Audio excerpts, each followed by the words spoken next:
Olá, neste vídeo eu vou abordar o tema A Filosofia Moral, tendo como base o livro Convite à Filosofia, da professora Marilene Schaue, no capítulo 5, em que ela estuda a filosofia moral. Este vídeo é uma continuidade ao vídeo 2 desse capítulo 5. Então, se você quer conhecer um pouco mais, entender o percurso sobre ética e moral ao longo da história, venha comigo.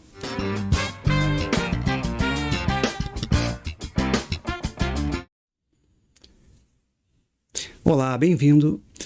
Eu sou o professor Rodilon Teixeira e neste vídeo, feito especialmente para a minha turma, para os alunos da matéria de Filosofia e Ética, no contexto da administração e da administração pública, nós vamos dar uma continuidade ao estudo do capítulo 5. Interessante que os alunos já tenham realizado a leitura, já conheceram brevemente, esse capítulo 5, tendo como base a introdução, e também conhecer o percurso, desenvolvimento e mudanças da concepção da ética desde a antiguidade até os tempos atuais. Então, nós vimos até esse momento. Antes disso, antes de avançar, é importante, dúvidas, questões aos alunos, vão anotando que na próxima aula nós vamos abordar e vamos voltar um pouco a esses pontos. Mas também, você que está assistindo vídeos, tem dúvidas, tem questões, tem contribuições, deixa aqui no comentário. Então, neste momento, dando continuidade, vimos um pouco antes sobre Rousseau, para quem o homem é bom para a natureza. Agora nós vamos ao filósofo alemão Kant. Então, Kant também procurou, da mesma forma, semelhante ao que... Semelhante não, mas uma outra perspectiva, também buscou resolver aquelas dificuldades sobre a questão interna ou externa, das nossas escolhas, entre a dualidade entre certo e errado. Então Kant também trouxe aqui a sua contribuição. Então, o Kant, opondo-se aí à moral do coração de Rousseau, Kant volta a afirmar o papel da razão na ética. Então, para Kant, não existe bondade natural. Por natureza, considera ele que somos egoístas, ambiciosos, destrutivos, agressivos, cruéis, ávidos por prazeres que nunca nos saciam e pelos quais matamos, mentimos e roubamos. Então aqui é um contraponto, enquanto para Rousseau somos bons por natureza, já Kant, ao contrário, considera que somos maus por natureza. Então a maldade que os homens fazem, as mulheres, homens, o que os seres humanos fazem é algo natural. Então é essa concepção, de uma forma diferente, e é justamente por isso que ele coloca que precisamos do dever para nos tornarmos seres morais. E aí, lembrando, lá que o cristianismo que introduziu a ideia de dever, que é algo que precisamos ser feito, algo que precisamos obedecer, como algo que é obrigatório. Então, Kant também retoma novamente aquela questão do cristianismo, a ideia de dever como concepção da ética. A exposição kantiana parte de duas distinções. A primeira, entre razão pura teórica, razão pura teórica, ou especulativa, como diz, e razão pura prática. E também a segunda, a distinção entre ação por causalidade, ou necessidade, e ação por finalidade, ou liberdade. A diferença, eu trago aqui um pouco esse conceito, a diferença entre razão teórica e prática encontra-se nos seus objetos. A razão teórica, que está visto aqui ao lado, que você pode observar aqui, a razão teórica ou especulativa tem como matéria ou conteúdo a realidade exterior a nós. Então, algo exterior. Enquanto que a razão prática não contempla uma causalidade externa necessária, mas cria sua própria realidade na qual se exerce.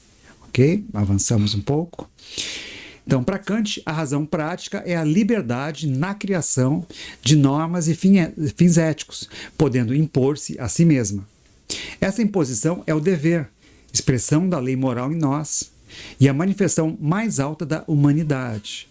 Então, lembrando, esse dever é a expressão da lei moral dentro de nós, é a manifestação dessa humanidade.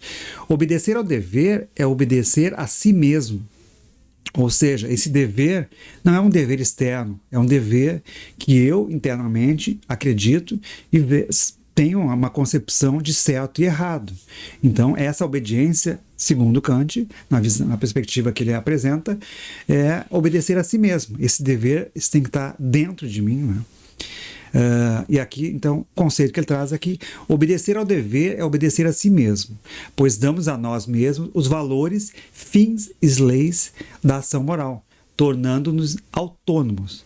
Então, ao considerar que que esse dever está dentro de nós e nós é que decidimos o que devemos fazer, nós somos autônomos. Então, nessa concepção que Kant apresenta. Então, para Kant, a ética que se baseia no dever é chamada de ética deontológica. Deontologia deriva do grego deon, que significa dever. Deontologia seria a ciência do dever.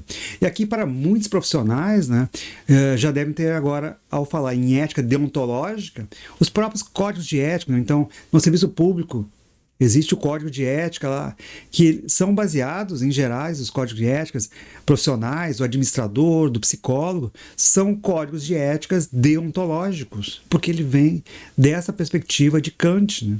E aí, desse ponto de dever. Eu devo fazer. Então, já começamos a fazer aqui uma relação com a ética profissional, né? Que são códigos de éticas que têm por base ética deontológica, o dever de fazer.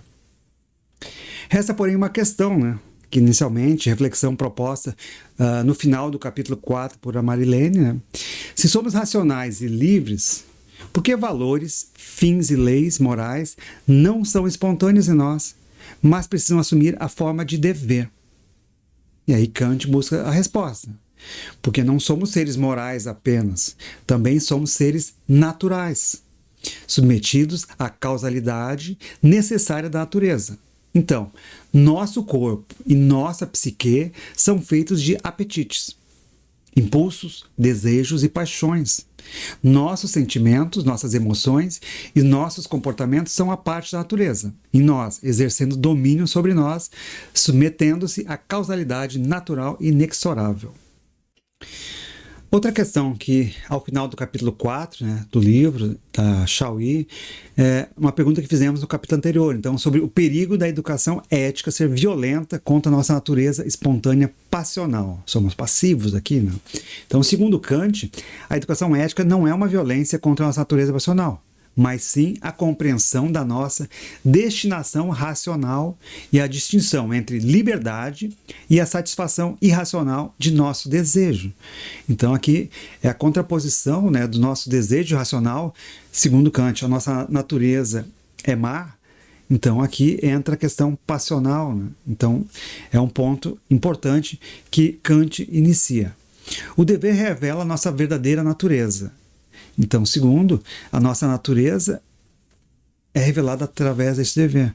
Mas Kant argumenta que o dever não se baseia em conteúdos fixos, virtudes ou regras específicas para cada circunstância, mas sim uma forma universal que se aplica a todas as ações morais.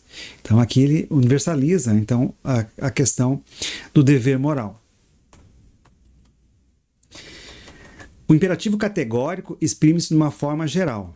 Então, segundo Kant, né, age em conformidade apenas com a máxima que se possa querer, que se torne uma lei universal.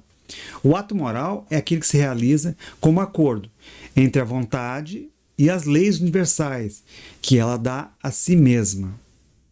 Dúvidas, tem questões aqui que são um pouco mais complexas, mas deixe seu apontamento, vá anotando essas questões que voltaremos a debater mais profundamente sobre esses temas. Uma forma que permite a Kant deduzir as três máximas morais, né, que exprimem a incondicionalidade dos atos realizados por dever. A primeira, age como se a máxima de tua ação devesse ser erigida por tua vontade, em lei universal da natureza. Segundo, age de tal maneira que trates a humanidade, tanto na tua pessoa como na pessoa de outro, sempre como um fim, e nunca como um meio. Né? E aí voltamos àquele ponto. Né? Os fins justificam os meios? Não. Então, nunca como um meio. Age como se a máxima de tua ação devesse servir de lei universal para todos os seres racionais. Então, da mesma forma que você considera que a vida é importante para você, para outra pessoa também é importante, né? Então, um valor que temos na sociedade, né? A vida é um valor primeiro. Então, se a sua vida é importante, a do outro também é. Uma lei universal, por exemplo. As respostas de Rousseau e Kant, embora diferentes, né, em perspectivas até contrárias, procuram resolver a mesma dificuldade, qual seja, explicar por que o dever e a liberdade de consciência moral são inseparáveis e compatíveis. A solução de ambos consiste em colocar o dever em nosso interior, então algo que vem de dentro, né, desfazendo a impressão de que ele nos seria imposto de fora por uma vontade estranha. Então aqui é a internalização, né, da vontade social, dos valores sociais. Então é isso que fazemos, né? Então quando essa vontade é interna a nós, incorporamos ela, então não deixa mais ser algo externo, mas sim como algo interno, algo próprio nosso, né, de seres e sujeitos que temos aqui as nossas escolhas. Então é nesse ponto que ambos buscam então justificar, né, e apresentar a sua explicação, porque não é algo externo, mas sim algo interno, incorporado a cada um de nós. Avançamos mais um pouco. Então, as respostas de Rousseau e Kant, ao enfatizarem a questão da natureza e natureza humana, tenderam a perder de vista o problema da relação entre dever e a cultura, pois poderíamos repetir agora a pergunta que fizemos antes. Vamos retomar aqui. Se a ética exige um sujeito consciente e autônomo, então, como explicar que a moral exige o cumprimento do dever, definindo como um conjunto de valores, normas, fins e leis estabelecidos pela cultura? É a questão, né? Se é interno, mas como é que é a cultura, o contexto? Me coloca isso. Não estaríamos de volta ao problema da exterioridade entre sujeito e o dever? E aí, avançando um pouco, né, nós vamos aqui. A resposta a essa questão foi trazida no século XIX por Hegel. Vamos então ao próximo filósofo que vai nos contribuir, né, trouxe aí contribuições para a questão da ética atual, né. Temos aqui então Hegel, né, 1770, 1831. E aqui um fato importante, né? Então a colocação que ele traz, a contribuição de Hegel nesse ponto, né? Diz que somos seres históricos e culturais, né? Então essa é uma contribuição importante para atualizar para o tempo contemporâneo sobre as concepções sobre a ética. Isso significa, então, que, além da nossa vontade individual, subjetiva, que Rousseau chamou de coração e Kant de razão prática, existe uma outra vontade, muito poderosa, que determina a nossa, ou seja, a vontade objetiva, inscrita nas instituições ou na cultura. Então, segundo vemos aqui, existe uma vontade objetiva, né? Que ela parte das instituições, e aí família, escola, igreja e tantas outras que desde pequeno estamos inseridos, ou na cultura, como se chama também, na cultura local, na cultura de um país, de uma cidade, de um povo, né? Então são essas vontades objetivas, né, que aprendemos. A vontade objetiva, então, segundo Hegel, cria instituições e a moralidade como um sistema regulador da vida coletiva. Então, baseado em costumes e valores específicos de uma sociedade em uma determinada época. Então, vemos aqui, somos seres históricos também, né? Para aquele momento, lembrando do outro vídeo que eu falei sobre a questão de determinado momento, numa determinada época no Brasil, mulheres não votavam, e isso era considerado tranquilo, sem problema algum. Escravos em outras eram vendidos e alugados. Então, essa é a questão, né? Do momento cultural, do momento histórico, né? Então, esses costumes e valores tratam desse período também, né? Um outro ponto aqui importante, né? A moralidade é formada pelas instituições que compartilham os mesmos valores e costumes, como família, religião, artes, ciência, política, entre outras tantas, né, que convivemos e vivemos aí desde muito pequeno, né? A família é a primeira instituição que nós inserimos, né? A religião também que influencia. Então, ele coloca que essas instituições educam os indivíduos para internalizarem a vontade objetiva da sociedade e sua cultura. Então, essa vontade que essas instituições, que esses grupos, que essa cultura se coloca, nós internalizamos, né? Por isso elas se tornam tão naturais, por vezes nem compreendemos, nem temos essa visão que é algo externo, né? Que é algo que a sociedade, que a cultura nos coloca. Então, sim, há uma influência, né, dessas instituições nessa vontade objetiva. Hegel argumenta também, né, que o declínio de uma sociedade e cultura pode ser reconhecido quando os membros contestam os valores existentes, sentindo-se oprimidos por eles e agindo de forma transgressora. Aqui um fato importante, né, aí não posso deixar, e aí já tratamos em alguns momentos também a importância dessas mudanças, né, de os valores morais e culturais não serem congelados, não serem fixos, rígidos, né, porque a sociedade que não se altera, então ela tem uma tendência a uma entropia, a se fechar para a mudança, né. E aqui ele coloca, né, que esse rompimento que ele fala entre as vontades individuais e vontades coletivas, né? Então, quando um grupo, quando uma sociedade começa a alterar os valores, né? Então foi isso, a questão do voto da mulher, né? Há uma concepção diferente, começa a mudar e começa a disputa, né, de poderes, de espaço, disputas de pensamentos, né? Na atualidade, né, vemos discussões políticas e ideológicas, né, em que a vontade coletiva se contradiz, né, com a vontade individual. Então, é nesse contexto que, segundo ele, anuncia um novo período histórico, há uma mudança, né, de concepções. Avançamos um pouquinho, então, sobre a ética das emoções e desejos, né? Tanto Freud, né, como Nietzsche criticaram a violência escondida sobre a moral vigente em nossa cultura, né? Como vimos aqui anteriormente ao falar sobre Nietzsche. Mas a mesma crítica foi feita por Bergson, quando escreveu A Moral Fechada, e por Marx, né, Karl Marx, quando criticou a ideologia burguesa. Segundo Karl Marx, a moral burguesa pretende ser um racionalismo humanista. Mas as condições materiais concretas em que vive a maioria da sociedade impedem a existência plena de um ser humano que realize os valores éticos. Para Marx, portanto, tratava-se de mudar a sociedade para que a ética pudesse concretizar-se. E aqui, então, um tom crítico, né, dessa moral que busca reprimir os desejos e vontades dos indivíduos, né, frente à sociedade. Então, aqui, a sociedade tem um papel de opressor, né, dos seus valores. E aí, já chegando para a gente finalizar, então pensadores socialistas, anarquistas e utópicos, né, criticaram a organização social, que impede o respeito ao imperativo categórico kantiano. Então aqui há uma contraposição, né, de perspectivas, Kant e esses contemporâneos, né, socialistas, anarquistas, né. Então há contraposição, há visões diferentes, né, sobre qual o papel dos valores morais e sobre a ética, né.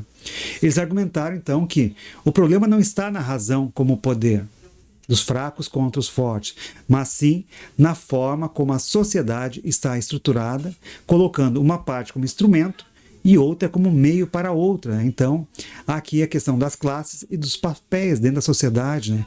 Então, que essa moral estaria a serviço de determinada classe, né? De determinados grupos sociais, em que essa moral e esses valores que são introjetados, que são internalizados pelas pessoas, serviriam de forma de subjugação, né? De dominação. Ok? Então, para finalizar, fechamos aqui o capítulo 5. Várias questões e pontos ainda há se discutir, né? Então aqui introduzimos algumas perspectivas diferentes, vimos aí que não há um encerramento, né? Então podemos continuar ainda essas discussões, mas para a gente acompanhar um pouco do desenvolvimento desde o período antigo, e aí passando pela questão do cristianismo, Kant, Rousseau e outros filósofos, ultimamente o Nietzsche, né, que foi um dos últimos que citamos, vimos aqui uma mudança da concepção sobre a ética, né? E vimos também, principalmente, que a ética kantiana, né, a questão deontológica é o que também influencia, e vemos aí nos códigos de éticas profissionais, né? O próprio Código de Ética dos Servidores Públicos Federais tem essa base deontológica, né, do dever, como vimos, vem lá das religiões.